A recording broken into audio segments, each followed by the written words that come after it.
હાય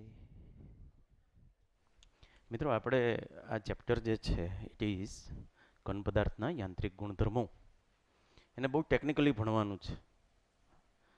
technical લાઇનનું chapter છે. Technically in the sense, પહેલી વાત, ગુણધર્મો લખ્યું છે, આપણે એક જ ગુણધર્મ ભણીશું કે જેને લાડપૂર્વક સ્થિતિસ્થાપકતા કહેવામાં આવે. કેવી કતા? સ્થિતિસ્થાપકતા. તો નહીં, તા તા. આ ગુણધર્મનો આખા ચેપ્ટરમાં આપણે અભ્યાસ કરશું. ઘન પદાર્થો, હા, ઇલાસ્ટિસિટી મતલબ કે જ્યારે પદાર્થને તમે બાહ્ય બળ આપો ત્યારે એના આકાર, કદ, લંબાઈ બદલતું હોય. બાહ્ય બળ લઈ લ્યો ત્યારે એ પાછું પોતાની મૂળ અવસ્થામાં આવતું હોય. એ મૂળ અવસ્થામાં આવવાનું કારણ શું?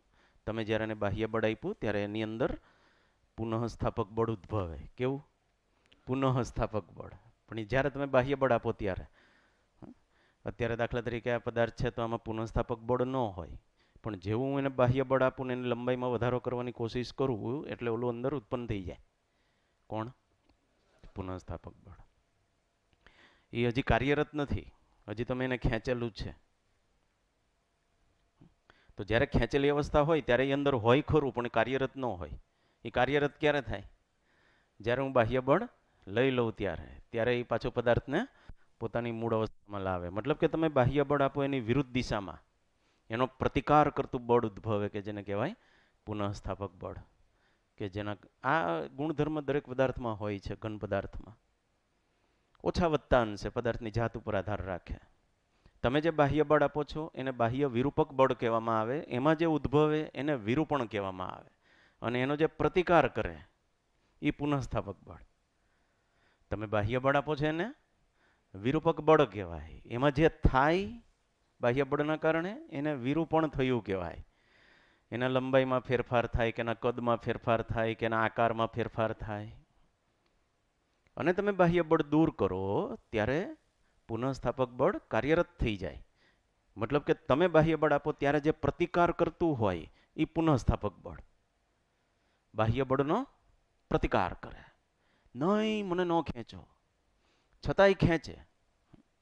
તો ઓલું તૈયાર જ હોય એને પાછું પોતાના મૂળ અવસ્થામાં લાવવા માટે. પુનઃસ્થાપક બળ.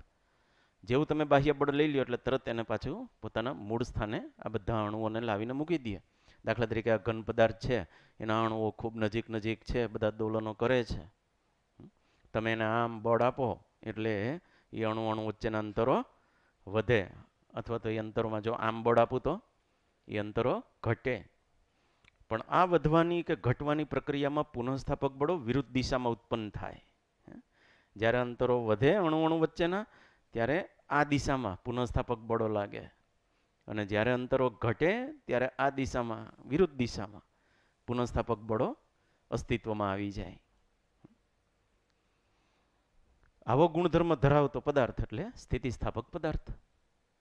ઓછા વધતા અંશે સ્થિતિસ્થાપકતા હોય. ઘણા છે એ સંપૂર્ણ સ્થિતિસ્થાપક પદાર્થ હોય. સંપૂર્ણ સ્થિતિસ્થાપક એટલે કાં તો પદાર્થની અંદર સહેજ પણ વિકૃતિ ન આવવી જોઈએ. મેં એક શબ્દ વાપરો, વિકૃતિ, એટલે વિરૂપણનું માપ. તમે પદાર્થને હથોડો મારો આની ઉપર અને જો આમાં ગોબો પડી જતો હોય તો આને સંપૂર્ણ સ્થિતિસ્થાપક ન કહેવાય. કેમ? તો કે એનામાં વિરૂપણ આવી ગયું. પણ તમે આની ઉપર હથોડો મારો અને આને કાંકરી ન ખરે તો આ સંપૂર્ણ. આની ઉપરથી ટ્રેન પસાર થઈ જાય તોય જો આને કંઈ ન થાય તો આ સ્થિતિસ્થાપક. ગમે તેવા પ્રકારનું બાહ્ય બળ આપો, તમે એને ગરમ કરો, જે કરો એ, પણ જો આને કાંઈ ન થાય, એનામાં સહેજ પણ વિકૃતિ ન આવે, તો એને કહેવાય સંપૂર્ણ સ્થિતિસ્થાપક પદાર્થ, કે જેવો પદાર્થ હોતો નથી. તો આદર્શ ઘન પદાર્થ હોય ને તો એવું થાય. અને આદર્શ ઘન પદાર્થને વ્યાપક રીતે કહેવામાં આવે દ્રઢ પદાર્થ. કેવો? દ્રઢ પદાર્થ. એવો પદાર્થ અસ્તિત્વમાં નથી. એવા પદાર્થો નથી હોતા. પદાર્થો હોય ઘન પદાર્થો, હા, આપણે કહીએ એલ્યુમિનિયમ ને તાંબુ ને સ્ટીલ ને બધા ઘન પદાર્થ, સોનું ને ચાંદી ને રબર ને, હે,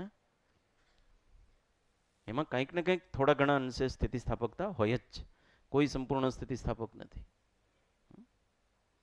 એવી રીતે સંપૂર્ણ અસ્થિતિસ્થાપક પદાર્થ મીન્સ એમાં તમે બાહ્ય બળ આપો ને એટલે સહેજ પણ અંદર પ્રતિકારક ન થાય, અંદર પુનઃસ્થાપક બળ જ ન ઉદ્ભવે. દાખલા તરીકે આને ખેંચો તો ખેંચ્યા જ કરો તમે, તમારે સહેજ પણ પોતાની મૂળ અવસ્થા પ્રાપ્ત નહીં કરે. બાહ્ય બળ દૂર કરતા થોડા પોતાની મૂળ અવસ્થા સહેજ પણ પ્રાપ્ત ન કરે એવા પદાર્થોને કહેવાય સંપૂર્ણ અસ્થિતિસ્થાપક પદાર્થ. પ્રતિકાર જ ન કરે, તમે તમારે ખેંચવા કરો એને કહેવાય સંપૂર્ણ અસ્થિતિસ્થાપક. અથવા તો એનું બીજું નામ છે પ્લાસ્ટિક પદાર્થ. એવા પણ પદાર્થો અસ્તિત્વ ધરાવતા નથી. વ્યવહારમાં બધા પદાર્થો કેવા હોય છે? અંશતઃ સ્થિતિસ્થાપક, યાને કે પોતપોતાના ગુણધર્મ અનુસાર એ સ્થિતિસ્થાપકતા ધરાવતા હોય છે. તો સ્થિતિસ્થાપકતા છે ને એ એક એવા ગુણધર્મનું નામ છે કે જે બાહ્ય બળનો પ્રતિકાર કરે છે. ઓકે, તો આ ચેપ્ટરમાં આપણે એનું પોસ્ટમોર્ટમ કરશું અને ટેકનિકલી જે રીતે સિસ્ટમેટિક અભ્યાસ થતો હોય ને એ રીતે એમ. ચાલો, પ્રસ્તાવનાની અંદર તમને પહેલાં તો આ સ્થિતિસ્થાપકતા કોને, પુનઃસ્થાપક બળ કોને કહેવાય? જ્યારે કણોને તેમના મધ્યમાન સ્થાનથી વિચલિત કરવામાં આવે ત્યારે તેમને તેમના મૂળ સ્થાન તરફ ખેંચી જતું બળ અસ્તિત્વમાં આવે એને શું કહેવાય? પુનઃસ્થાપક બળ. સ્થિતિસ્થાપકતા કોને કહેવાય? જે ગુણધર્મને કારણે પદાર્થ તેના ઉપર લાગતા વિરૂપક બળોનો પ્રતિકાર કરે છે. વિરૂપક બળ એટલે સમજી ગયા ને? વિરૂપણ ઉત્પન્ન થાય તેવું બળ એટલે બાહ્ય બળ. તેની મૂળ સ્થિતિ પ્રાપ્ત કરવાનો જે પ્રયત્ન કરે છે ને આ ગુણધર્મને કહેવાય સ્થિતિસ્થાપકતા. એટલે કે પ્રતિકાર કરવાનો ગુણધર્મ. આમ જોવા જાવ તો બાહ્ય બળનો પ્રતિકાર કરવાનો ગુણધર્મ. વિરૂપક બળ દૂર કરતા જો પદાર્થ પોતાની મૂળ સ્થિતિ સંપૂર્ણપણે પ્રાપ્ત કરી શકે, અથવા તો જેમાં વિરૂપણ જ ન થાય, બીજા શબ્દોમાં કહીએ તો એવું જ થયું ને. આમ તો તમે હથોડો મારો ને કાંઈ ન થાવ એનો મતલબ શું? એને પોતાની મૂળ સ્થિતિ જાળવી રાખી એમ. તેવાને કહેવાય સંપૂર્ણ સ્થિતિસ્થાપક પદાર્થ. જો પદાર્થ વિરૂપક બળ દૂર કર્યા બાદ પોતાની મૂળ સ્થિતિ સહેજ પણ પ્રાપ્ત ન કરે તો પ્લાસ્ટિક પદાર્થ અથવા તો સંપૂર્ણ અસ્થિતિસ્થાપક. અને જો પદાર્થ પોતાની મૂળ સ્થિતિ અંશતઃ પુનઃ પ્રાપ્ત કરી શકતો હોય તો અંશતઃ સ્થિતિસ્થાપક. વ્યવહારમાં મોટા ભાગે બધા પદાર્થ કેવા હોય છે? અંશતઃ સ્થિતિસ્થાપક પદાર્થ. મતલબ કે વાસ્તવિક ઘન પદાર્થોની વાત કરશું આપણે, આદર્શ નહીં. આદર્શ ઘન પદાર્થ એટલે દ્રઢ પદાર્થ. પણ સ્થિતિસ્થાપકતાનો અભ્યાસ કરવો હોય તો આ બે રાશિનો અભ્યાસ કરવો પડે, જે આજના લેક્ચરમાં કરશું આપણે. આ લેક્ચરની અંદર આપણે છે ને વિકૃતિ કોને કહેવાય અને પ્રતિબળ કોને કહેવાય આ બેની વાત કરશું. અને પછી એના પછીના લેક્ચરોમાં નકરા એપ્લિકેશન હશે. આજે થિયરી વધારે, એપ્લિકેશન ઓછું. અને નેક્સ્ટ લેક્ચરથી શું થઈ જશે ખબર છે? ઊંધું. એપ્લિકેશન વધારે, થિયરી ઓછી. કે એટલે ટેકનિકલી ભણશું આપણે. તો આ બે રાશિ ભણવી પડે, કારણ કે બધે છે ને આપણે આવતીકાલ નેક્સ્ટ લેક્ચરથી બધે આનો જ ઉપયોગ આવશે. વિકૃતિ પ્રતિબળ, વિકૃતિ પ્રતિબળ. તો આજે પહેલા ઓળખી લઈએ બંનેને. એક ભાઈનું નામ છે કેવી કૃતિ? હા, આ કોઈ કૃતિનું નામ નથી. આ જે વિરૂપણ ઉત્પન્ન થાય ને એને એનું તમે માપ લઈ લ્યો અને વિકૃતિ કહેવાય. અને બીજું છે પ્રતિબળ. આ જે વિરોધ કરે એ ગુણધર્મ.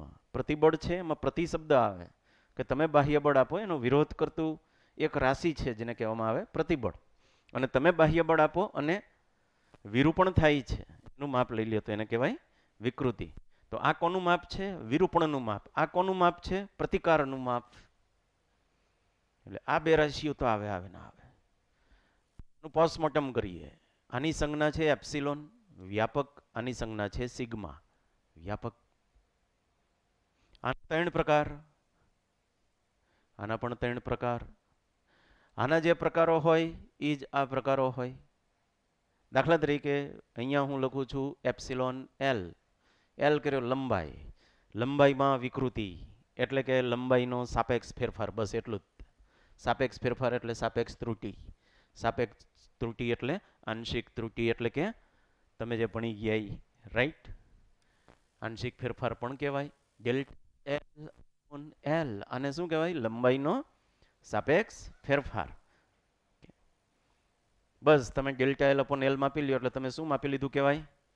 હા, આ ત્રુટિ માપી લીધી, અરે સોરી, આ વિકૃતિ માપી લીધી કહેવાય. લંબાઈમાં વિકૃતિ એનું નામ છે પ્રતાન વિકૃતિ. કેવી? પ્રતાન વિકૃતિ. પ્રતાન વિકૃતિ બે પ્રકારની હોય. જો તમે આની લંબાઈ વધારો એવું બળ આપતા હોય તો એની લંબાઈ વધે. એને તમે તાયણો કહેવાય. શું કહેવાય? તાયણો. તાયણો એટલે એનું નામ તણાવ વિકૃતિ, કે જેના કારણે લંબાઈમાં વધારો થતો હોય તો ડેલ્ટા એલ અપોન એલ દબાવો, આમ આમ બળ આપો તો લંબાઈ વધે ઘટે? તો ઘટતી લંબાઈ વાળી જે વિકૃતિ છે એને કહેવાય દાબીય વિકૃતિ. તમે પદાર્થને દબાવ્યો કહેવાય. તો પણ આ બંને પ્રકારની વિકૃતિને શું કહેવાય? પ્રતાન વિકૃતિ. પ્રતાન વિકૃતિ બે પ્રકારની હોય, તણાવ અથવા તો, અને એમાં પદાર્થની લંબાઈમાં જ ફેરફાર તમારે ધ્યાનમાં લેવાનો હોય. ઓકે. બીજા પ્રકારની વિકૃતિ છે એ કદ વિકૃતિ છે. કદમાં સાપેક્ષ ફેરફાર. તમને ખબર 100 ગુણો એટલે પ્રતિશત થાય, હે? સાપેક્ષ ત્રુટિ એટલે સાપેક્ષ ફેરફાર.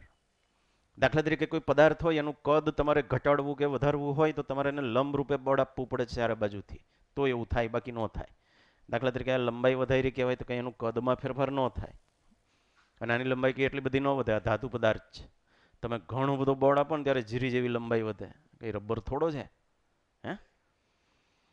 ટૂંકમાં કદમાં ફેરફાર કરવો શું કરવું પડે? આ પદાર્થને ચારે બાજુથી મારે લંબ રૂપે બળ આપવું પડે, આ રીતે. તો એનું કદ છે એ કાં તો ઓછું થાય, કાં તો જો અંદરથી બહાર તરફ બળ આપું તો વધારે થાય. જેમ કે ફુગ્ગો, ફુગ્ગાને હવા ભરો તો અને ફૂસ કરો તો, હે, ત્યારે શું થાય ખબર છે? ફુગ્ગાની સમગ્ર સપાટી ઉપર લંબ રૂપે બળ લાગે એટલે કદ વધે. પછી લંબ રૂપે ક્યાંકથી બહાર કાઢવી પડે, તો કદ ઘટે.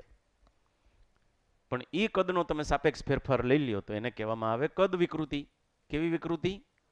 કદ વિકૃતિ. તો વ્યાપક રીતે વિકૃતિ એટલે એવી જ રીતે આકારની વિકૃતિ. આકાર યાને શેપ, શેપ યાને સિયર. એમાં કેવી રીતે ગણવામાં આવે? આકાર તો કઈ રાશિ તો નથી. આકાર તો આકાર છે, એને રાશિ કહેવાય?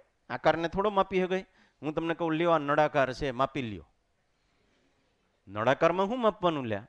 નળાકાર તો એની ઓળખ છે. નળાકારનું ક્ષેત્રફળ માપવું છે કે એની લંબાઈ માપવી છે, એવો પ્રશ્ન તમે મને સ્વાભાવિક છે કરવાના છો. હું તમને એક દડો આપું અને કહું કે લે આ ગોળાકાર છે અને માપી લેતો, એટલે તમે શું પૂછવાના? શું માપવું છે? ત્રિજ્યા માપવી, ક્ષેત્રફળ માપવું, શું માપવું છે? એમ આવી રીતે ટેકનિકલી અભ્યાસ કરવા આપણે. તો ભાઈ આકારમાં વિરૂપણ આવે, જો લંબાઈમાં વિરૂપણ આવે તો પ્રતાન વિકૃતિ, કદમાં વિરૂપણ આવે કદ વિકૃતિ. તો આકારમાં વિરૂપણ આવે એના માટે આપણે શું કરવું યાર? કંઈ આકારમાં સાપેક્ષ ફેરફાર એવું તો આપણે કહી ન શકીએ. તો એને વ્યવસ્થિત ભણવામાં આવે, ટેકનિકલી ભણવામાં આવે. પણ એવું ટેકનિકલી ભણવાનું કે એમ નહીં કે આની ઉપર એક હથોડો માર્યો એમાં ગોબો પડી ગયો એટલે આકાર વિકૃતિ તો આવી જ ગઈ, પણ એ તમે ન માપી શકો. આપણે એવી આકાર વિકૃતિઓની વાત કરશું કે જે આપણે માપી શકીએ. એની વાત કરશું ત્યારે કરશું. મેં અગાઉથી એટલા માટે લખ્યું કે હું આ હવે તમને કહેવા જઈશ. જો આના 3 પ્રકાર હોય તો આના પણ 3 પ્રકાર. અહીંયા હું લખું સિગ્મા એલ, અહીંયા લખું સિગ્મા વી અને અહીંયા લખું સિગ્મા એસ. આનો અર્થ શું? લંબાઈના ફેરફારનો જે વિરોધ કરે એવી રાશિ એટલે ઓડિયા. ફેરફાર થાય ને, વિકૃતિ આવે ને, લંબાઈ વધી ધારો કે, તો એનો વિરોધ કરે. ખ્યાલ આવી ગયો? એને કહેવાય પ્રતાન પ્રતિબળ. એવી રીતે કદ પ્રતિબળમાં કદ વધે એનો વિરોધ કરે. કદ પ્રતિબળ આકારમાં ફેરફાર થાય એનો વિરોધ કરે, આકાર પ્રતિબળ. મતલબ કે આના 3 પ્રકાર. અને આવતા લેક્ચરમાં આપણે શું કરશું ખબર છે? આના છેદમાં આ લખશું. એના ઉપરથી સ્થિતિસ્થાપકતાનો ગુણધર્મ નક્કી થાય, કોનો વધારે ને કોનો ઓછો. સ્થિતિસ્થાપકતાનો ગુણોત્તર જે આમ આપણે આ ગુણોત્તરની આવતા લેક્ચરથી વાત કરશું. પ્રતિબળ છેદમાં વિકૃતિ. જેના માટે આ ગુણોત્તર મોટો એ વધુ સ્થિતિસ્થાપક, અને જેના માટે આ ગુણોત્તર ઓછો એ ઓછો સ્થિતિસ્થાપક. મતલબ કે જેનામાં પ્રતિકાર કરવાની ક્ષમતા વધારે એ વધુ સ્થિતિસ્થાપક, અને જેનામાં પ્રતિકાર કરવાની ક્ષમતા ઓછી, કારણ કે અવળવા છે એ પ્રતિકારક ગુણધર્મ છે, પ્રતિકારક રાશિ છે. ખબર પડી ગઈ ને? એના મતલબ એમ થયો કે રબર છે એ ઓછું સ્થિતિસ્થાપક છે અને સ્ટીલ છે એ વધારે સ્થિતિ. જેમ પદાર્થ વધુ કઠણ એમ એ વધુ સ્થિતિસ્થાપક હોય. રબર છે એ પ્રતિકાર નહીં કરે, ઓછો પ્રતિકાર કરે ને. કોની સાપેક્ષે? ધારો કે આ રબર છે અને આ છે સ્ટીલ. હવે હું રબરને ખેંચું, ફટલીને ખેંચાઈ જાય જરીક જેવા બળમાં, અને આને એટલું બળ આપું તો તમે કંઈ ન થાય. એનો મતલબ શું? આમાં પ્રતિકારક શક્તિ વધારે છે, આનો સિગ્મા વધારે છે, આનો સિગ્મા ઓછો છે. એવું બધું આપણે ભણશું નેક્સ્ટ લેક્ચરથી, બધું એ જ બધું આવશે. તો નેક્સ્ટ લેક્ચરથી આપણે આખા ચેપ્ટરમાં ગુણોત્તરની વાતો કરવાની છે. તો બહુ સીધી વાત છે કે અંશમાં આવતું હોય એ અને છેદમાં આવતું હોય એ આપણે બરોબર ભણવાનું નહીં. એ આજે કરીએ, અત્યારે કરીએ. ઓકે. સબસે પહેલે વિકૃતિ કોને કહેવાય?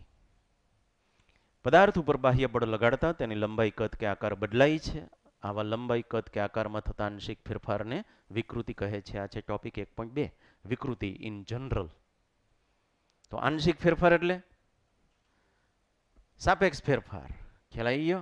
સાપેક્ષ ત્રુટિ, આંશિક ત્રુટિ જે કયો એ, મતલબ એના ઉપરથી ખબર પડે કે આ બધી રાશિઓ છે ને તેણે તેણ પરિમાણ રહિત છે. એનું પરિમાણ હા આવે M0 L0 T0, કારણ કે અંશમાં લંબાઈ હોય, છેદમાં લંબાઈ, અંશમાં કદ, છેદમાં કદ. હે તો એવી રીતે આકારની વાત આપણે પછી કરીએ. એમાંય તે એવું જ આવશે, અંતર છેદમાં અંતર આવશે. આપણે જોઈશું એનું શું કરવું. એ પ્રતાન વિકૃતિ, આ હરિયાની સામાન્ય સ્થિતિ જોઈ તમે. બીજી આકૃતિમાં જમણી બાજુ બોર્ડ લગાવ્યું એટલે લંબાઈ વધી, ડેલ્ટા એલ જેટલી. ત્રીજી આકૃતિમાં એને દબાયું, લંબાઈ ઘટી, ડેલ્ટા એલ જેટલી. આ બંને કિસ્સામાં, આ કિસ્સો બીજો ને ત્રીજો, એમાં તમે ડેલ્ટા એલ અપોન એલ કરો, તમે શું ગણ્યું કહેવાય? હે, ડેલ્ટા એલ એટલે લંબાઈનો ફેરફાર અને એલ એટલે મૂળ લંબાઈ. તો તમે શું કર્યું કહેવાય? આકાર વિકૃતિ ગણી કહેવાય. ખ્યાલ આવી ગયો? ઓકે. એમાં અવડિયા છે, અરે આકાર વિકૃતિ નહીં, કેવી પ્રતાન વિકૃતિ ગણી કહેવાય. દાખલા તરીકે હવે બીજી આકૃતિ છે, બરોબર, એને તણાવ વિકૃતિ કહીશું આપણે. ડેલ્ટા એલ અપોન એલ કરીએ જે ગોતી એને શું કહીશું? તણાવ વિકૃતિ. એમાં તાણવામાં આવ્યો છે. અને આની અંદર દાબીય વિકૃતિ. હાલો, ઓકે. કદ વિકૃતિ, કોઈ પદાર્થની સપાટી ઉપર બધે જ સપાટીને લંબરૂપે બળ લગાડવામાં આવે તો અને તો જ કદમાં ફેરફાર થાય છે. પહેલી વાત. બીજી વાત, પદાર્થ ઉપર બાહ્ય બળ લગાડતા તેના કદમાં થતા આંશિક ફેરફારને કદ વિકૃતિ, ડેલ્ટા વી બાય વી. અને ચોથી વાત એનું સૂત્ર. ઓકે. અને પાંચમી વાત, આ પ્રશ્ન SLP MCQ 2 ₹10 રોકડું ઇનામ આ સાથે જાહેર કરવામાં આવે છે. જે લોકો ચેપ્ટર 2 ભણીને બેઠા છે એને આવડશે. તમે બધાએ ચેપ્ટર 2 ભણ્યા, બરોબર? ઓકે, ભણી લીધું ને? એનો ઉપયોગ, કારણ કે આ બધામાં ચેપ્ટર 2 જ આવે ને. મેં તમને એમ કહ્યું અને સાપેક્ષ ત્રુટિ કહેવાય, તો આ ચેપ્ટર 2 જ થયું, બીજું કંઈ થયું? હે, તો હું હમણાં ઓપ્શન બોલું ત્યારે હાથ ઊંચા કરજો.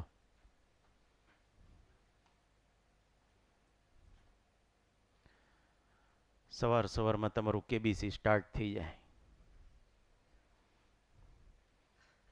આપણે KBD, કોણ બનેગા દસપતિ, કરોડપતિ નહીં, દસપતિ. આપણે ₹10 ઘણા થઈ ગયા. વિચારો. હમણાં ઓપ્શન બોલતા હું.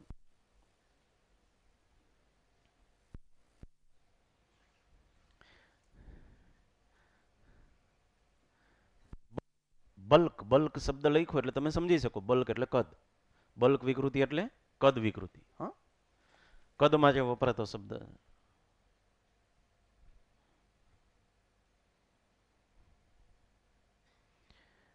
ઓકે, આટલું તો ઘણું. Is enough. Option A 1 2 3 4 5 6 7 8 9 10 20 30. Okay, 30 જણા. ચાલો. Option B for Bombay. Option C 1 જણ. હાલો, 2 જણ. Okay. Option D for Delhi, એમાં 15 જણા. ઓકે. ઓપ્શન D સાચો, કારણ કે કદ વિકૃતિ ગોતવાની છે ને, ડેલ્ટા વી બાય વી કરવાનું. એટલે પહેલા તો વી લેવાના. વી એટલે એલ ઘન, વી એટલે એલ ક્યુબ. તો ડેલ્ટા વી અપોન વી શું થાય? 3 ડેલ્ટા એલ અપોન એલ. શું થાય? 3 ડેલ્ટા એલ અપોન એલ. મતલબ કે આને 3 વડે ગુણવાના 2% ને, એટલે 6% આવે જવાબ. ટકાવારીમાં 6% અને સાપેક્ષમાં 0.06. ઓકે. ઓકે. ₹10 મારે 15 જણાને આપવાના અને બાકી બધા પાસેથી લેવાના. આકાર વિકૃતિ. કેવી વિકૃતિ? આકાર વિકૃતિ. તો આકાર વિકૃતિ મેં તમને કીધું એમ, આકાર એ લંબાઈ કે કદની જેમ માપી શકાતો નથી. તો ગમે એવી હાફાઝાડ આકારનું વિરૂપણ આપણે લેવાનું થતું નથી. આપણે ચોક્કસ પ્રકારનું આકારનું વિરૂપણ લઈશું. બીજી વસ્તુનું એ પણ ધ્યાન રાખવાનું કે તમે જ્યારે અહીંયા વિકૃતિનો અભ્યાસ કરતા હોય કે પ્રતિબળનો અભ્યાસ કરતા હોય ત્યારે પદાર્થ પોતે ગતિ કરતો હોવો જોઈએ નહીં. હમણાં તમે એક આકૃતિ જોઈ હતી પ્રતાન વિકૃતિ વાળી. ખબર છે હરિયો આ બાજુ બળ લગાડતા હતા તો આ બાજુ ફિક્સ કર્યું હતું કે નહીં?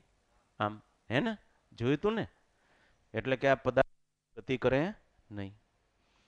અથવા તો બીજો ઉપાય છે કે આ બાજુ જેટલું બળ લગાડો એટલું જ, મતલબ કે આ સંતુલનમાં રહેવો જોઈએ. કેવામાં? હાજી, તો આનો અભ્યાસ થાય તો જ આ ખેંચાય અંદરથી. નહીં તો ખેંચાવાની વાત જ ન આવે ને. તમે એક બાજુ બળ લગાડો ને બીજી બાજુ કાંઈ ન કરો. ધારો કે આ એક બાજુ લગાવ્યું, લ્યો હું કોંદો કાઢી લીધો, હે? એ અભ્યાસ થાય એમાં. પુનઃસ્થાપક બળોનો અભ્યાસ કરો છો, વિકૃતિનો અભ્યાસ કરો છો, તો વિકૃતિ તો થવી તો જોઈએ ને, વિરૂપણ તો થવું જોઈએ ને, તો પુનઃસ્થાપક બળ ઉદ્ભવે. આમાં પણ થાય. એટલે માઇન્ડ વેલ, અહીંયા જે પદાર્થનો તમે વિકૃતિનો અભ્યાસ કરતા એમાં બંને બાજુ સમાન મૂલ્યના પરસ્પર વિરુદ્ધ દિશાના બળ લગાડો અથવા તો એક બાજુને ફિક્સ કરી દો કે જેથી કરીને એ સ્થિતિ આવી જાય. તમારે આને સંતુલનમાં રાખવાનો થાય છે. ઓકે, કોઈ પણ પદાર્થ હોય. દાખલા તરીકે કદ વિકૃતિની વાત થયા, ભાઈ આકાર વિકૃતિની વાત કરું, એક સાદું ઉદાહરણ આપું છું કે આ સપાટી આપણે ચોક્કસ પ્રકારની આકાર વિકૃતિ લઈશું. કેવા પ્રકારની? હાજી, કદમાં ફેરફાર કરવો હોય તો સમગ્ર સપાટી ઉપર લંબ રૂપે બળ લગાડવું પડે. એવી રીતે જો આકારમાં ફેરફાર કરવો હોય તો તમારે જે સપાટીની વાત કરતા હોય તે સપાટી ઉપર સ્પર્શક રૂપે બળ લગાડવું પડે. સ્પર્શક રૂપે એટલે સપાટીને સમાંતર. દાખલા તરીકે અહીંયા એક ઘન પદાર્થ મૂકેલો છે. આ ઘન છે, આ અહીંયા મૂક્યો છે. હવે હું ઉપરની સપાટી ઉપર આમ બળ લગાવું છું, આમ. તો આને મેં કેવું બળ લગાવ્યું કહેવાય? ઉપરની સપાટીને સમાંતર, અથવા તો એને સ્પર્શક રૂપે, સ્પર્શીય બળ કહેવાય. તો આનો આકાર આવો થઈ જશે. અત્યારે આ ચોરસ દેખાય છે ને તમને, એ સબા ચ થઈ જશે. થઈ ગયો સબા ચ? આવું થઈ જાય ને. એ વખતે જે આ ખૂણો મળે છે એનું ટેન્જન્ટ મૂલ્ય, કેવું મૂલ્ય? ટેન્જન્ટ મૂલ્ય. જો આને હું થીટા કહું તો મારે શું કરવાનું? ટેન થીટા, એને કહેવાય આકાર વિકૃતિ. આપણે આ રીતની આકાર વિકૃતિઓ ભણશું કે જ્યારે સપાટીને સ્પર્શક રૂપે બળ લાગતું હોય ત્યારે એના લંબાઈમાં કે કદમાં નહીં પણ આકારમાં ફેરફાર થતો હોય છે. એમ એ આકાર એટલે પહેલા ચોરસ હતો, એ હવે કેવો થઈ ગયો?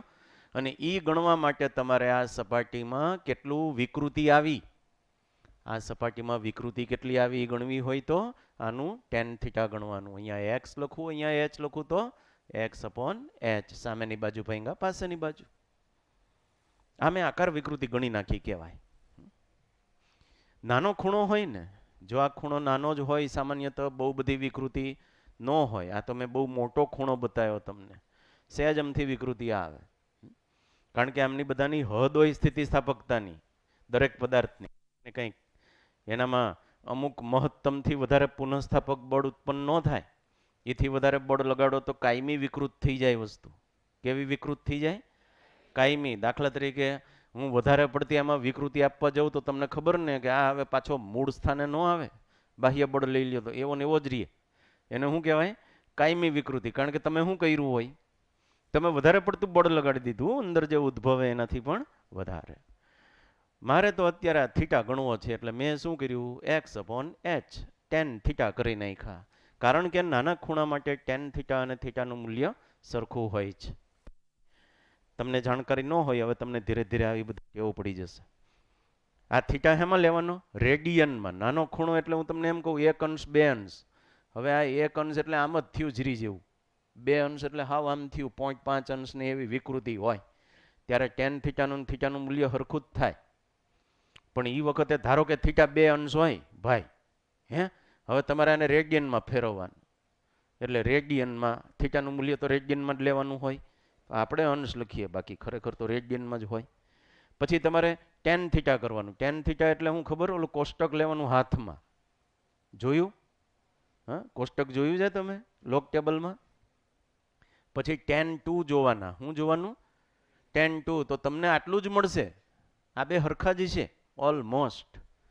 મતલબ કે થીટા રેડિયનમાં અને ટેન થીટાનું મૂલ્ય સરખું થાય. ક્યારે? ક્યારે? થીટા ખૂબ નાનો હોય ત્યારે. અને થીટાનું મૂલ્ય કયા એકમમાં લેવાનું? રેડિયનમાં. એમ ન કહેવાય ટેન ટુ બરાબર 2.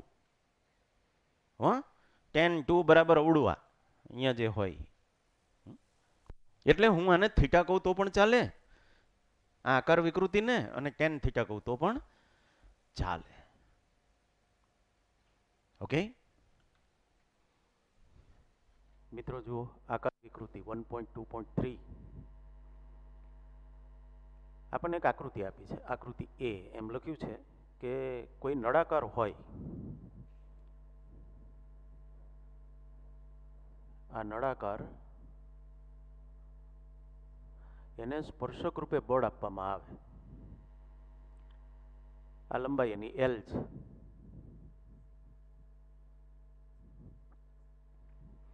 હવે એને સ્પર્શક રૂપે બળ આપ્યું તો નળાકારનું જે સ્થાનાંતર થાય એ સ્થાનાંતરને કહેવાય ડેલ્ટા એક્સ. દાખલા તરીકે આમાં બે અલગ અલગ આકૃતિ છે, હું એને સિંગલ આકૃતિમાં બતાવું છું, તો આ જે છે એ હવે સ્થાનાંતર બતાવું છે.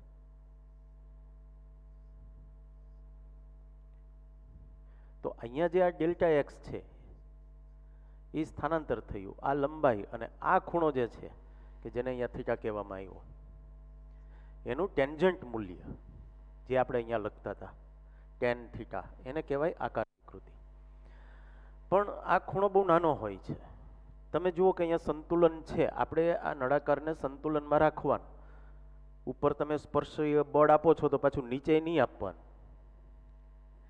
એને સ્થિર રાખ્યું. અને પછી ઉપર એક તરફ સ્પર્શીય બળ આપ્યું. સ્પર્શીય બળ આપ્યું એટલે નળાકાર સ્થાનાંતરિત થયું. એની ઉપરની સપાટી ડેલ્ટા એક્સ જેટલી સ્થાનાંતરિત થાય. એટલે આ થીટા એટલે એક્સ અથવા તો ડેલ્ટા એક્સ અપોન એલ. અહીંયા લંબાઈ એલ કીધી ને સ્થાનાંતરને ડેલ્ટા એક્સ કીધું. એટલે ખરેખર તો આ ટેન થીટા કહેવાય. એટલે વિકૃતિ તો આને જ કહેવાય આકાર વિકૃતિ, એટલે ડેલ્ટા એક્સ અપોન એલ એટલે કે ટેન થીટા. પણ થાય છે એવું કે આ મૂલ્ય છે એ લગભગ થીટા રેડિયનમાં હોય એટલું હોય. આટલી ટૂંકી વાત છે આકાર વિકૃતિમાં. એ પછી બુક હોય, બુકને તમે ધારો કે આટલી જાડી બુક છે, તમે એને આમ સ્પર્શીય બળ આપો તો જે કંઈ સ્થાનાંતરિત થાય છે ઉપરની સપાટી એ અને એની આવી લંબાઈ છેદમાં એ ટેન થીટા કહ્યું. એટલે ટેન થીટા બરાબર આકાર વિકૃતિ. એટલે અહીંયા જોઈએ આપણે આ પહેલો પેરેગ્રાફ આકાર વિકૃતિ. પહેલો પેરેગ્રાફ એમ કહે છે કે આકૃતિ એ મુજબ લાગુ પાડેલ સ્પર્શીય બળને કારણે નળાકારની બે સામસામી સપાટી વચ્ચેનું સાપેક્ષ સ્થાનાંતર ડેલ્ટા એક્સ પરિણામે ઉદ્ભવતી વિકૃતિ આકાર વિકૃતિ અથવા તો શિયરિંગ સ્ટ્રેન તરીકે ઓળખાય. અને તેને સાપેક્ષ સ્થાનાંતર ડેલ્ટા એક્સ તથા નળાકારની લંબાઈ એલ ના સ્વરૂપે આપવામાં આવે. એટલે થયું તો ટેન થીટા જ થયું.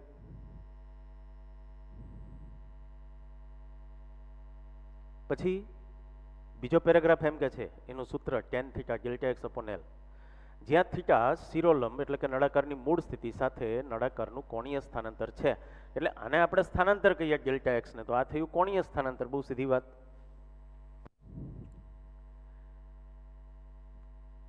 ટેન થીટા એ લગભગ થીટા જેટલું હોય છે. ઉદાહરણ તરીકે 10 ડિગ્રી કરતાં ઓછો ખૂણો હોય તો થીટા અને ટેન થીટામાં માત્ર 1% તફાવત હોય. એટલે જેમ ખૂણો અને આમે આકાર વિકૃતિમાં નાનો ખૂણો હોય છે.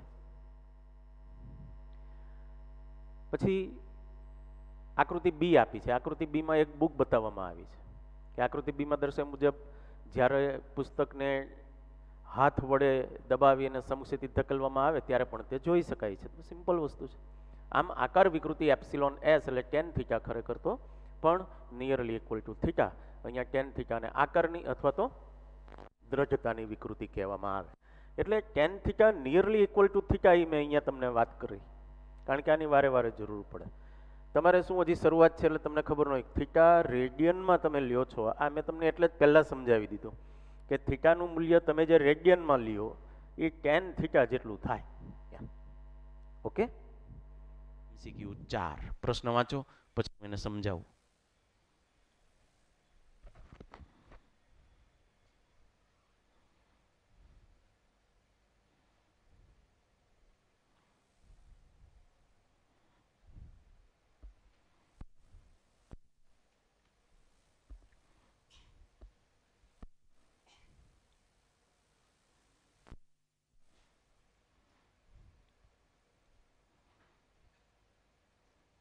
વાંચી લીધો? ઓકે. કેટલી લંબાઈ છે હરિયાને, એમ લંબાઈના હવે અંદાજ કરવાના. તમે હવે ટેકનિકલ સ્ટડી કરો છો. તમને કોઈ એમ કહે ને કે 100 સેન્ટીમીટર, તરત વિચારવાનું કે આટલું, એમ ખ્યાલ આવે છે?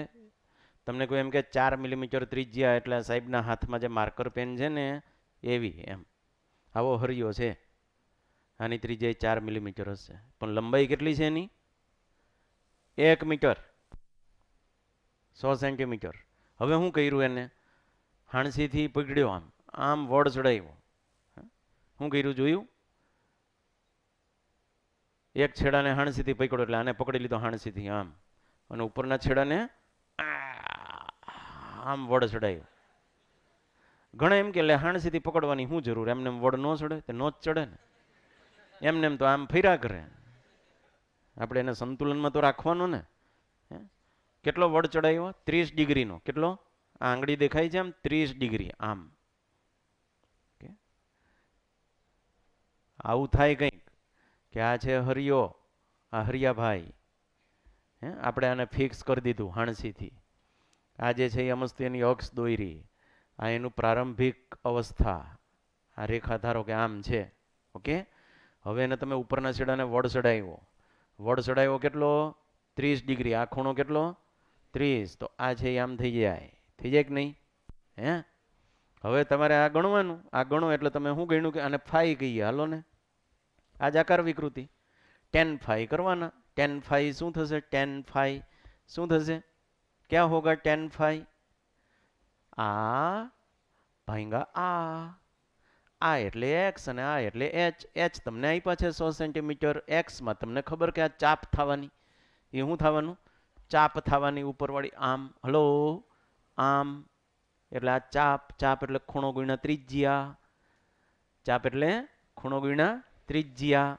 તો અહીંયા x ની જગ્યાએ r થીટા લખી નાખો. એ થીટા એટલે એવડો 30 ડિગ્રી.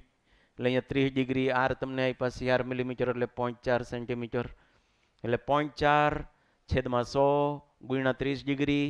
આ તમે ગણી નાખી, કહેવાય આકાર વિકૃતિ. આના જેવું કરી નાખ્યું આપણે. આવો સિસ્ટમેટિક અભ્યાસ કરવામાં આવે. ગોબો મારી અને ગણી નાખીએ એમ નહીં. આપ્યું છે, ચિંતા નહીં. ઓકે. જવાબ રેડિયનમાં આપ્યા હોય તો તમારે ખૂણાને રેડિયનમાં ફેરવવો પડે, પણ જવાબ અંશમાં આપ્યા છે. હા, કેટલી વિકૃતિ મળે છે તો જુઓ. ખાલી 0.12 અંશ. 0.12 અંશ એટલે જીરી જેવી. ઉપર તમે 30 ડિગ્રીનો વડ ચડાવ્યો તો એ 1 મીટર લાંબો હતો, તો એ કેટલો ખૂણો મળ્યો ખાલી તમને? ખાલી 0.12 અંશ. આ ખૂણો 0.12 અંદાજ આવે. અહીંયા તો બહુ મોટો દોયરો છે. 0.12 એટલે શું થયું ખબર પડી? તમારા કોણ માપકમાં 1 અંશ હોય ને એટલો નહીં, એનાથી 10મા ભાગનો. તો એટલે આ બધા નાના ખૂણા હોય છે ભાઈ. ઘૂસડાવાળી કમાન આકારની સ્પ્રિંગ હોય અને અમુક બળથી ખેંચવામાં આવે તો પરિણામ વિકૃતિ કેવી હોય? આ કમાન આકારની સ્પ્રિંગ, એને તમે આમ ખેંચો, આમ ગમે એમ બળ લગાડો હાફાઝાટ, તો નથી આની લંબાઈમાં ફેરફાર થવાનો, નથી આના કદમાં ફેરફાર થવાનો. કદ એટલે આની લંબાઈ ગુણ્યા આનું ક્ષેત્રફળ. તો ફેર શું થાય? ભાઈ આ છે એ આવી થઈ ગઈ આમ. લ્યો, શું કરી લીધું? કોઈ એમ કે હરિયો છે, હથોડો માર્યો તો કઈ વિકૃતિ આવે? આકાર વિકૃતિ. નથી એનો કદ બદલ્યું કહેવાય, ન એનું લંબાઈ બદલી કહેવાય, એનો આકાર બદલાઈ ગયો, પછી નળાકાર ન કહેવાય. એમ ખ્યાલ આવે? ચિત્ર વિચિત્ર આકાર કહેવાય. હવે તો પ્રશ્નો હોય. પ્રતિબળ, આ ક્યારનું રોવે બેઠે બેઠું. તમે ક્યારના વિકૃતિ કરો છો, વિરૂપણનો અભ્યાસ કરો છો, તો હું સામે જે બળ આપું છું એનો અભ્યાસ કેમ નહીં કરવાનો? એટલે હવે એનો વારો. બકા તું રડીશ નહીં, હવે તારો વારો. ઓકે. બોર્ડ ઉપર છે એટલું વાંચો 1.3 ટોપિકમાં.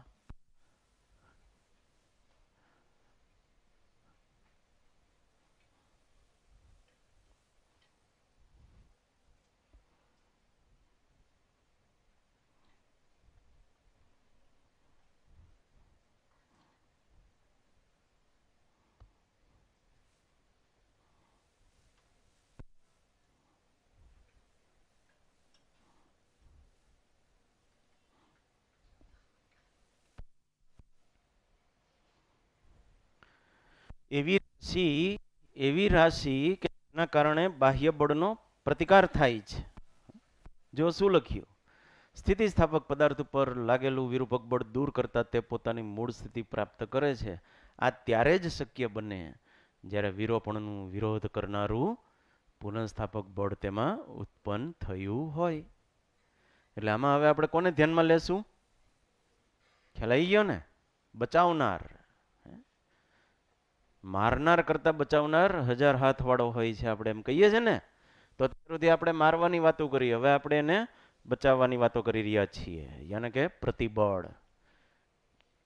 પદાર્થમાં આડછેદના એકમ ક્ષેત્રફળ દીઠ ઉદ્ભવતું પુનઃસ્થાપક બળ એટલે પ્રતિબળ, યાને કે F અપોન A.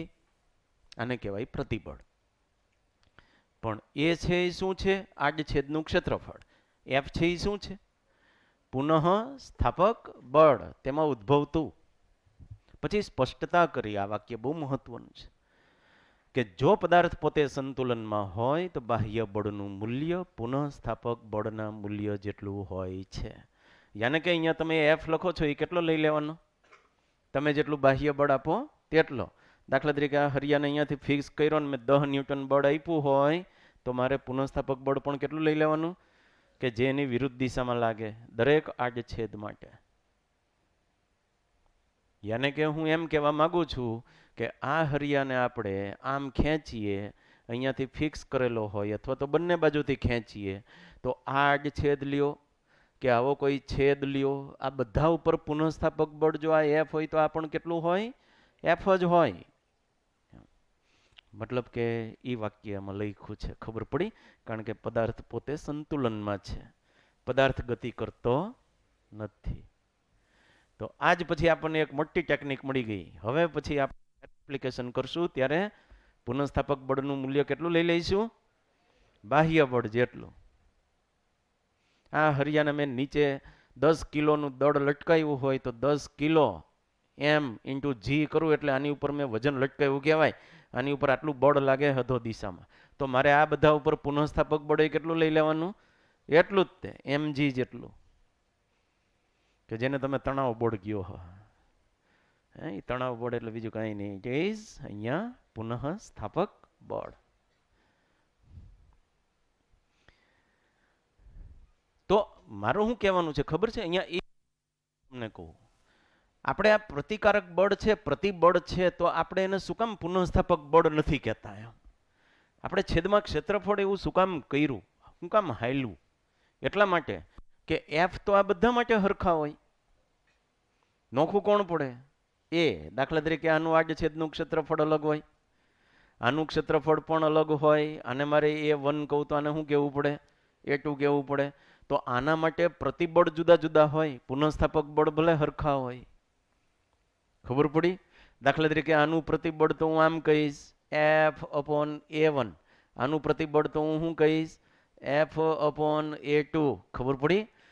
આ વધારે હશે, આમાં મેં ત્રાંસો છેદ લીધો કહેવાય, આમ એ વધારે હશે એનું ક્ષેત્રફળનું મૂલ્ય, તો એમાં પ્રતિબળ કેવું? ઓછું. આમાં પ્રતિબળ ઓછું હશે ને આમાં પ્રતિબળ વધારે હશે. તો પ્રતિબળના મૂલ્યમાં ફેર થાય છે, એનું કારણ કોણ છે? F છે કે A છે? યાને એને તમારે ધ્યાનમાં લેવો પડે. એટલે છેદમાં એને ઠપકારી દીધો. એટલે આપણે પ્રતિબળને ખાલી પુનઃસ્થાપક બળ નથી કહેતા, શું કહીએ છીએ? એકમ ક્ષેત્રફળ પુનઃસ્થાપક બળ.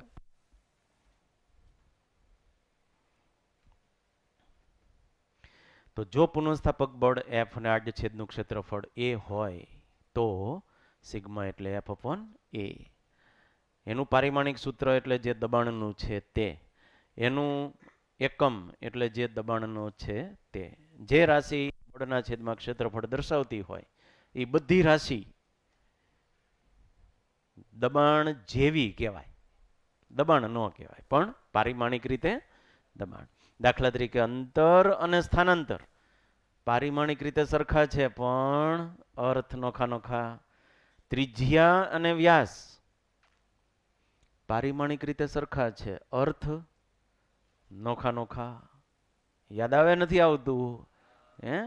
એવી જ રીતે પ્રતિબળ અને દબાણ પારિમાણિક સરખા, અર્થ નોખા નોખા. એના અર્થની આપણે વાતો કરશું. અત્યારે આપણે પ્રતાન પ્રતિબળ લઈ લઈએ. પહેલા આનો વિરોધ કરે એવડું આ તણાવ વિકૃતિનો વિરોધ કરે એને તણાવ પ્રતિબળ કહેવાય, અને દાબીય વિકૃતિનો વિરોધ કરે એને દાબીય પ્રતિબળ કહેવાય. આવે એફ અપોન એ. ઓકે, માઇક્રો લેવલે થોડુંક અહીંયા સમજાયું છે તમને કે દાખલા તરીકે આ એક હરિયો છે ને એનો વચ્ચેનો આ તૂટક રેખાથી એક આડછેદ બતાવ્યો છે. અત્યારે અવડો આ આડછેદ બંને દિશાના પરસ્પર સમાન મૂલ્યના બળોની અસર હેઠળ છે. તો આ આડછેદના અણુઓની શું હાલત હોય એ આ આડછેદમાં જેટલા અણુ હોય છે એમાંથી 50% ઉપર આમ બળ લાગતું હોય તો સામે 50% ઉપર આમ બળ લાગે. હે એ નીચે બતાવ્યું, ખાલી એમ જ એને છૂટું કરીને બતાવ્યું, કાપીને નથી બતાવ્યું. હરિયાને કાપ્યો નથી. ઓલા આડછેદના 50% અણુઓ ઉપર આમ બળ લાગે, 50%. તો આ તીર દર્શાવ્યા એ હેના દર્શાવ્યા ખબર છે? એ છે પુનઃસ્થાપક બળો. ખ્યાલ આવી ગયો? દાખલા તરીકે મારા બે હાથ ખેંચે સમાન બળથી ને પરસ્પર વિરુદ્ધ દિશામાં, એક આમ ખેંચે એક આમ ખેંચે, તો અહીંયા જે આડછેદ છે એની શું હાલત છે વિચાર કરો. કલ્પના કરો કે એના 50% આમ જતા હોય, 50% આમ આમ નોખા પડતા હોય. જો હદમાં હો, આના આ જે દ્રવ્ય છે એની સ્થિતિસ્થાપકતાની હદમાં બળ આપવાનું હો. તો 50% ઉપર આમ પુનઃસ્થાપક, જે આ બાજુ ખેંચાય છે એના ઉપર આમ પુનઃસ્થાપક બળ લાગે, ને જે આમ ખેંચાય છે એના ઉપર આમ બળ લાગે. એટલે આ જે તીરો છે ને નાના નાના એ શેના છે? પુનઃસ્થાપક બળો. કે જો ઓલું બળ લઈ લેવામાં આવે તો ઓલા પુનઃસ્થાપક બળો પાછા એમને મૂળ સ્થાને લઈ આવશે. પણ બળ કેવું હોવું જોઈએ? સ્થિતિસ્થાપકતાની હદમાં, જળની જેમ નહીં, તો આ ખેંચવાઈ જાય, કાયમી વિકૃત થઈ જાય. કેવું? કાયમી વિકૃત.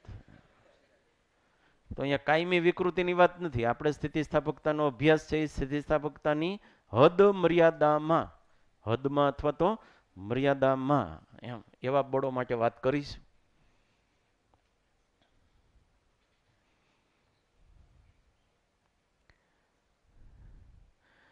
સળીઓ બે સરખા અને પરસ્પર વિરુદ્ધ દિશામાં લાગતા બાહ્ય બળોની અસર હેઠળ સંતુલનમાં છે.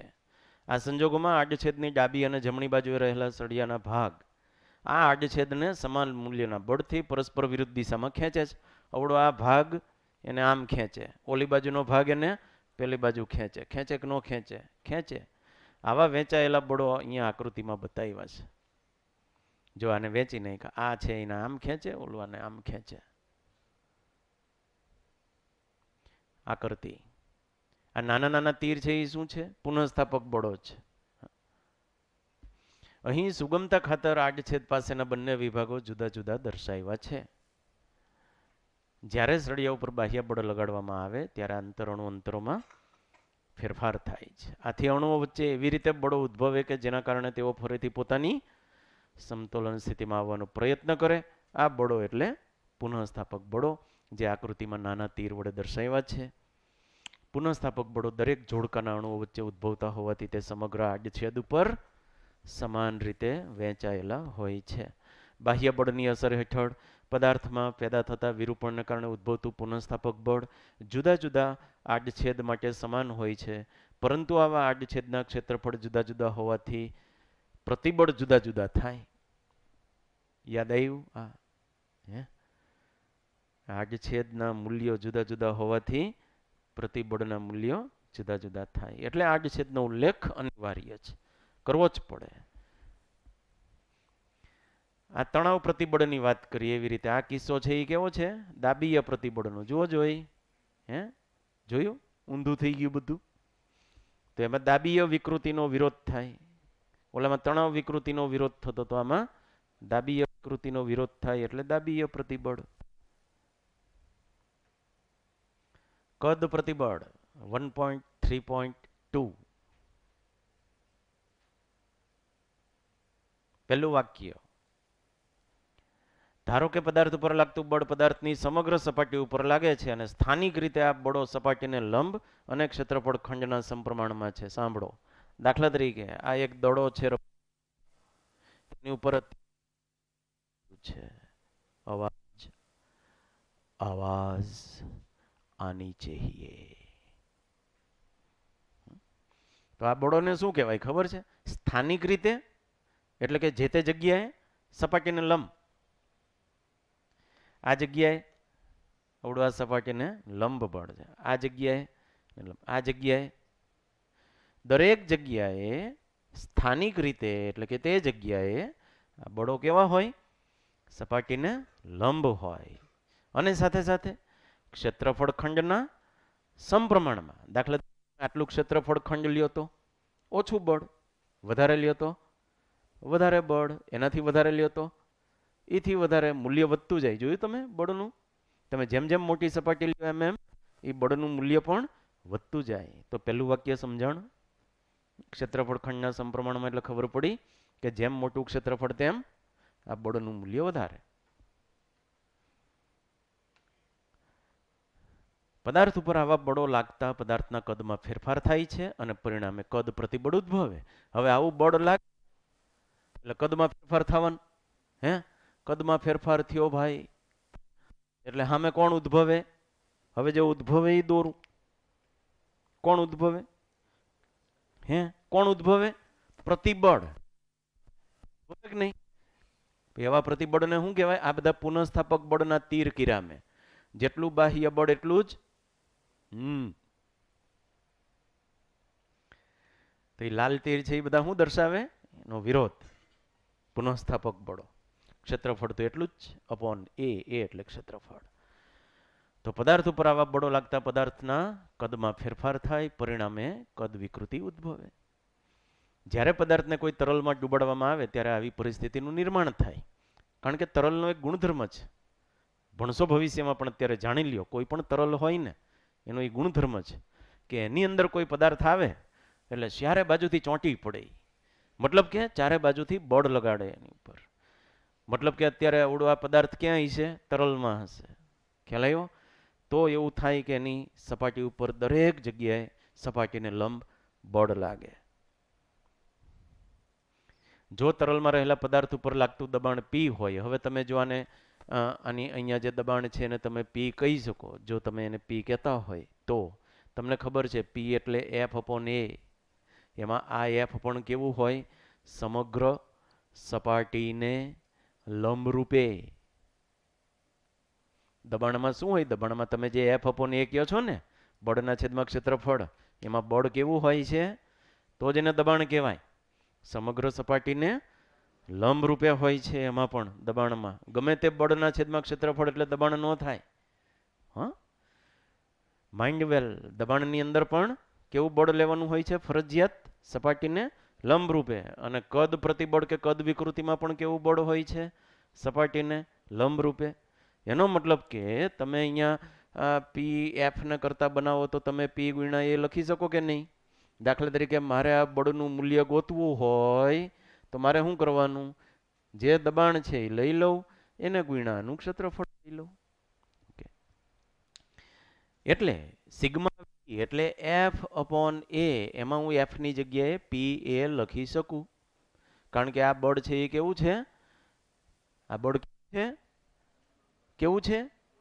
આખી વસ્તુની સમગ્ર સપાટીને લંબ રૂપે છે. હું અહીંયા આ રીતે લખી શકું.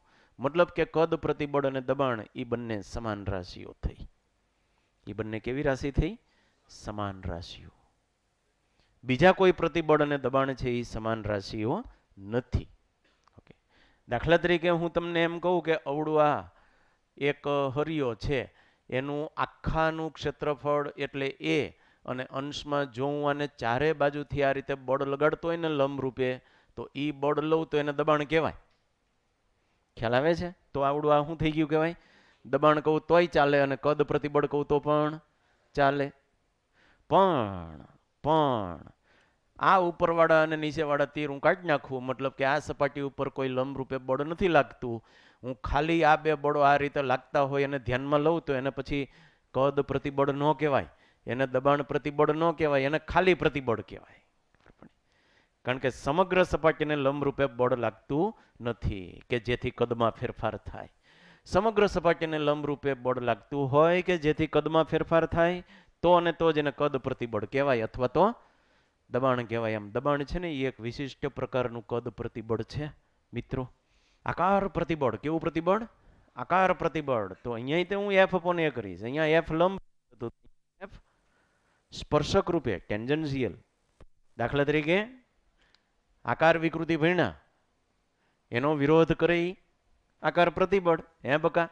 હે આકાર વિકૃતિનો વિરોધ કરે તે તો આકાર પ્રતિબળ જો સ્પર્શક રૂપે લાગતા બળથી મળતું હોય તો એ પ્રતિબળ પણ, જો વિકૃતિમાં તમારે બળ સ્પર્શક રૂપે લગાડતા હોય તો સામે પ્રતિબળ ઉદ્ભવે એ પણ સ્પર્શક રૂપે. અને બંનેના મૂલ્યો તો સરખા જ હોય. જેટલું બાહ્ય બળ એટલું જ પુનઃસ્થાપક બળ, જેટલું બાહ્ય બળ એટલું જ પુનઃસ્થાપક બળ. થોડી બોલવાની થોડી ટેવ રાખજો, ક્લાસમાં નહીં, મનમાં જ્યારે વાંચો ને ત્યારે આ શબ્દો બોલવા રીતસર. પુનઃસ્થાપક બળ એમ ભલે એના મૂલ્ય સરખા હોય, જેટલું બાહ્ય બળ એટલું જ પુનઃસ્થાપક બળ, પણ એના અર્થ બદલી જાય. બદલી જાય કે ન બદલી જાય? હે તો પછી સીધી વાત છે. જો બળ પદાર્થની સપાટીને સમાંતર લાગતું હોય તો પદાર્થમાં આકાર વિકૃતિ ઉત્પન્ન થાય અને ઉત્પન્ન થતું અનુરૂપ પ્રતિબળ એને કહેવાય આકાર પ્રતિબળ. આ અનુરૂપ પ્રતિબળ કહેવાય. મેં જે બ્લુ પેનથી દોર્યું ને હમણાં એમાંય તે એફ અપોન એ જ કરવાનું. પણ ક્યારેક કેવું થાય, હું જરા આને ઢાળી દઉં, હમણાં ઢાળી દઉં, અહીંયા જોજો. ક્યારેક એવું થાય કે એવું બળ લાગતું હોય મારું બેટું, એવું બળ લાગતું હોય કે મારું બેટું એ સપાટીને સમાંતરે ન હોય ને સપાટીને લંબે ન હોય. બોલો ત્યારે શું કરવું એમ થાય માણસને. મુશ્કેલી તો ત્યારે આવે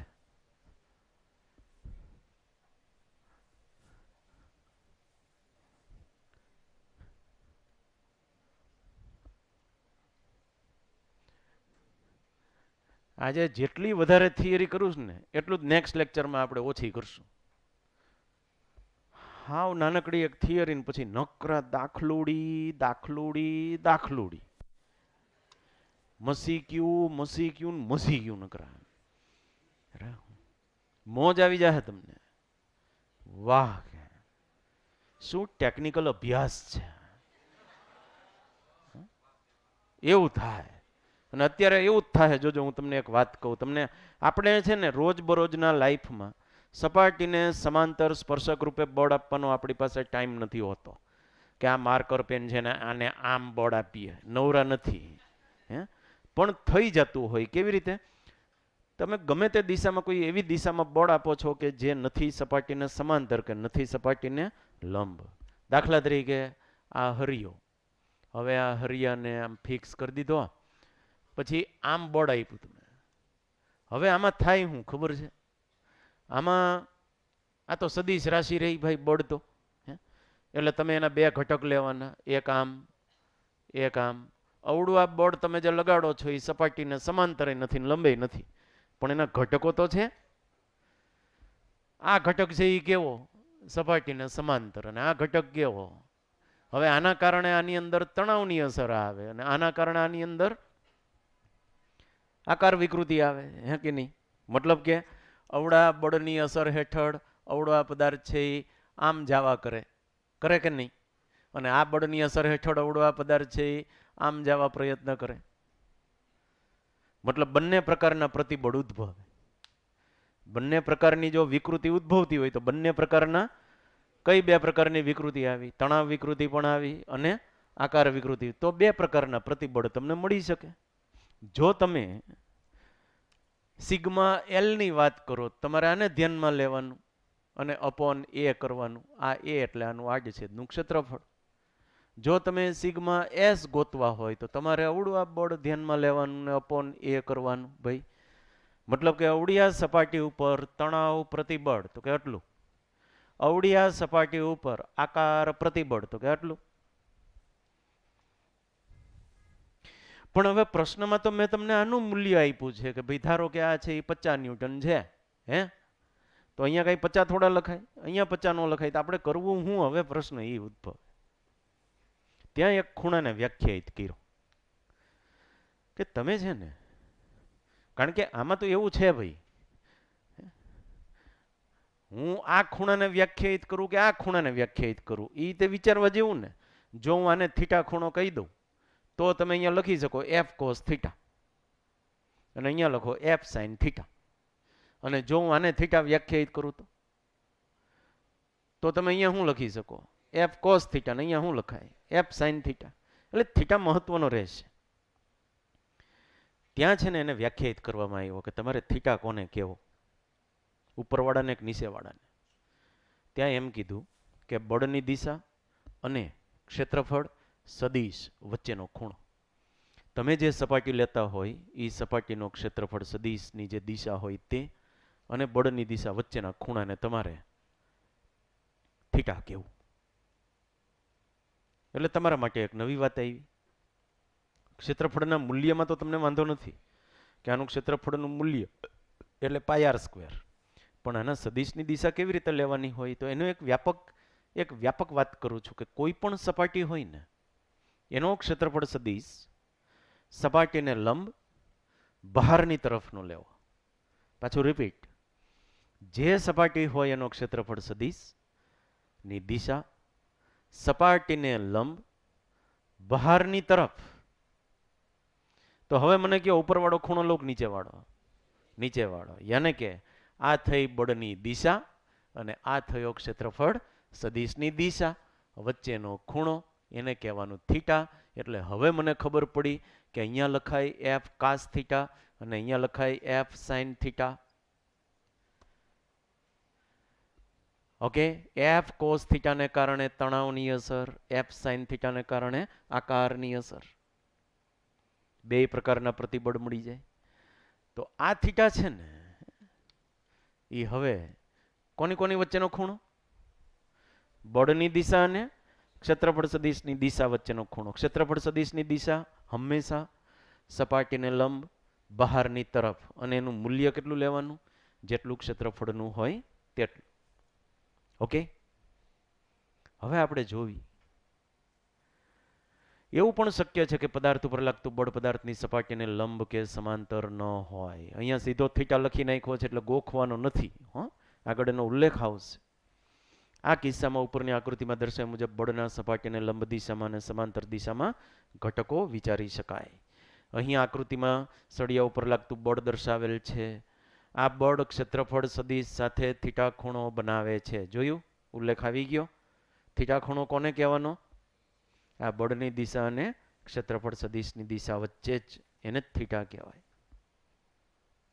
પછી ડબલ બોક્સમાં આપ્યું ક્ષેત્રફળ સદિશની માહિતી. ક્ષેત્રફળ સદિશ એટલે ક્ષેત્રફળ જેટલું મૂલ્ય ધરાવતો, ક્ષેત્રફળને લંબ બહારની તરફનો સદિશ. આ ઘટકને કારણે આવી અસર થાય અને આ ઘટકને કારણે આવી અસર થાય. બંને પ્રકારના પ્રતિબળ મળે. દાખલા તરીકે આ ઉદાહરણ પહેલું, numerical with solution number 1.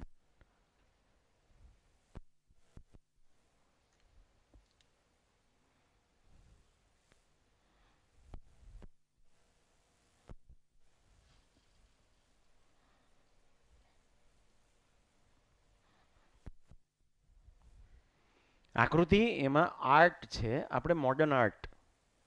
Okay, આ હરિયો, આ બાજુ બળ લગાડ્યું 10 ન્યૂટન, આ બાજુ બળ લગાડ્યું 10 ન્યૂટન.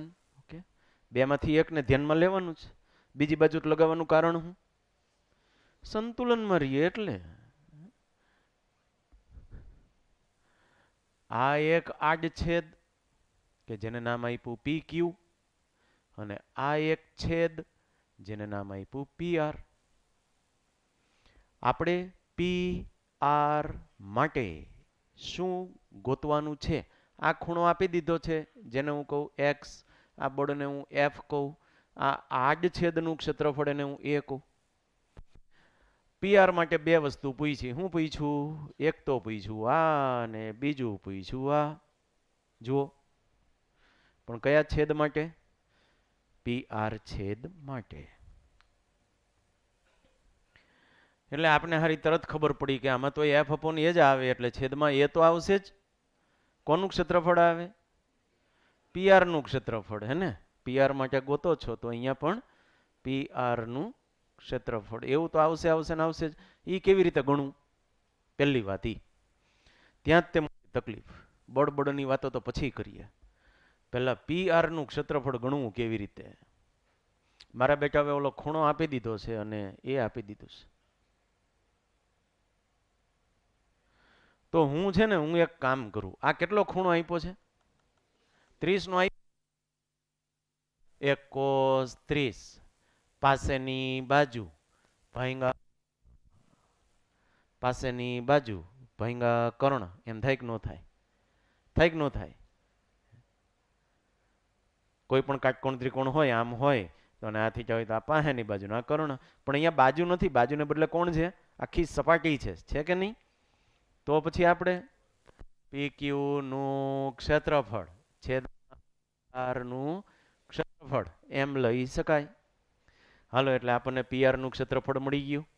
PR નું ક્ષેત્રફળ ઇક્વલ ટુ PQ નું ક્ષેત્રફળ છેદમાં cos 30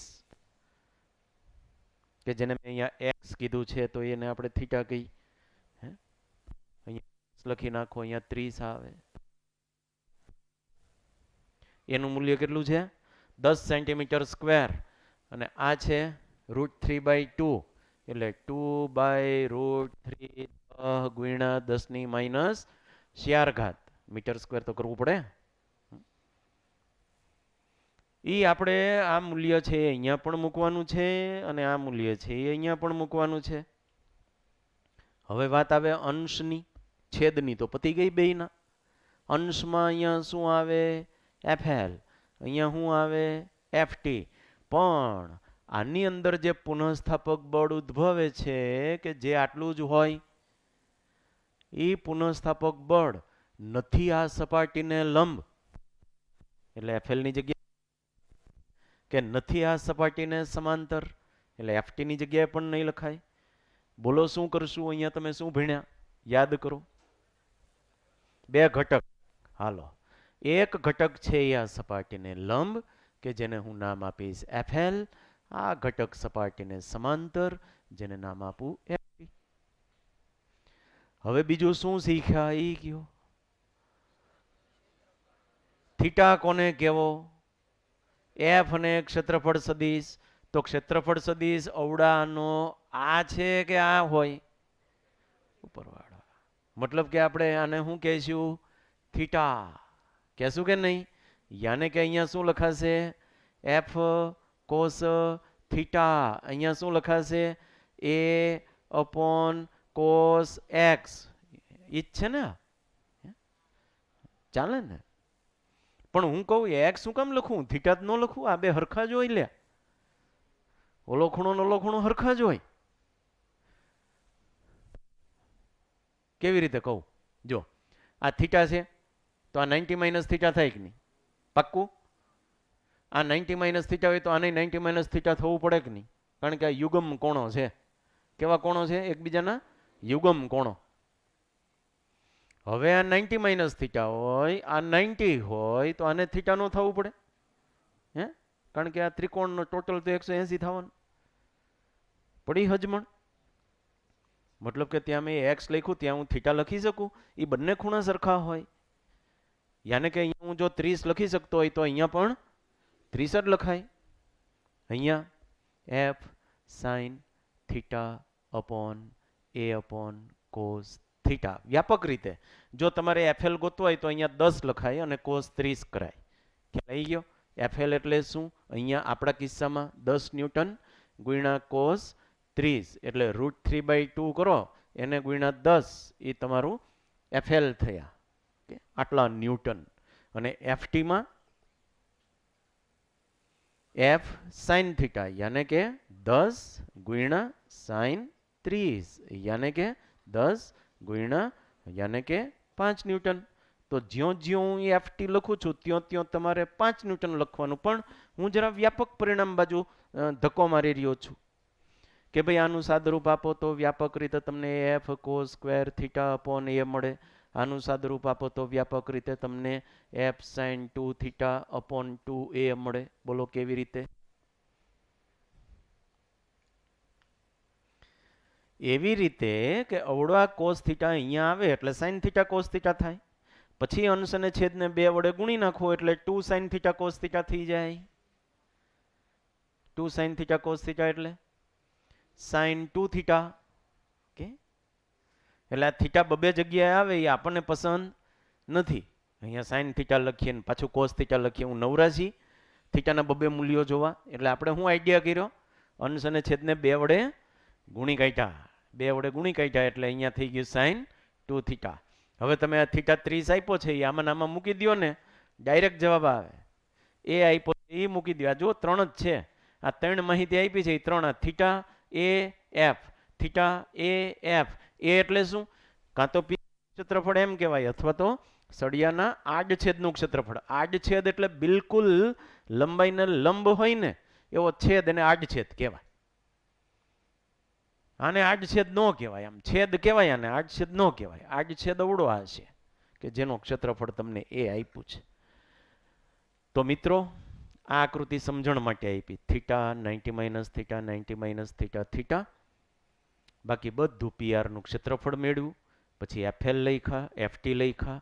આ બધું સંખ્યામાં છે. આ શેમાં છે? આ બધું સંખ્યાત્મક એમ.